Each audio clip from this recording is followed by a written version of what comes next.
ফাল্গুনের শেষেই কালবৈশাখীর তাণ্ডব ডুয়ার্সে, লন্ডভন্ড বানারহাট। চৈত্র আসার আগেই কালবৈশাখীর রুদ্ররূপ দেখল ডুয়ার্স। বৃহস্পতিবার সন্ধ্যায় প্রবল ঝড়ে কার্যত তছনছ হয়ে গেল বানারহাট ও সংলগ্ন বিস্তীর্ণ এলাকা। ঝড়ের দাপটে বহু মানুষ গৃহহীন হয়ে পড়েছেন, ভেঙে পড়েছে জনজীবন, বিপর্যস্ত বিদ্যুৎ পরিষেবা। এমনকি কর্তব্যরত অবস্থায় ঝড়ের কবলে পড়ে আটকে পড়েন বানারহাট থানার আইসিও। প্রবল ঝড়ে ছিঁড়ে পড়েছে বিদ্যুতের তার, উপড়ে গেছে খুঁটিও। ফলে সন্ধ্যা থেকেই গোটা এলাকা অন্ধকার। বিপর্যয়ের খবর পেয়ে আসরে নেমেছে প্রশাসন। যুদ্ধকালীন তৎপরতায় বিপর্যয় মোকাবিলা বাহিনী রাস্তা থেকে গাছ সরানোর কাজ শুরু করেছে। যান চলাচল করার স্বাভাবিক চেষ্টা করা হচ্ছে। বিদ্যুৎ দফতরও পরিষেবা ফেরাতে কাজ শুরু করেছে।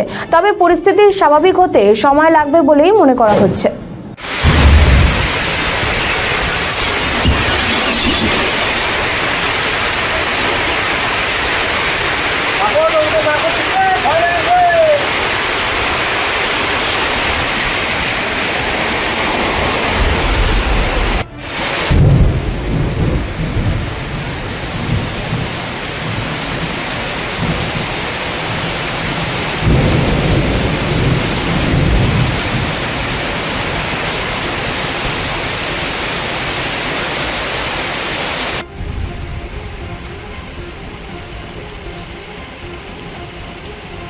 আমাদের ভিডিও ভালো লাগলে লাইক ও শেয়ার করুন। কমেন্ট সেকশনে আপনাদের মতামত জানান।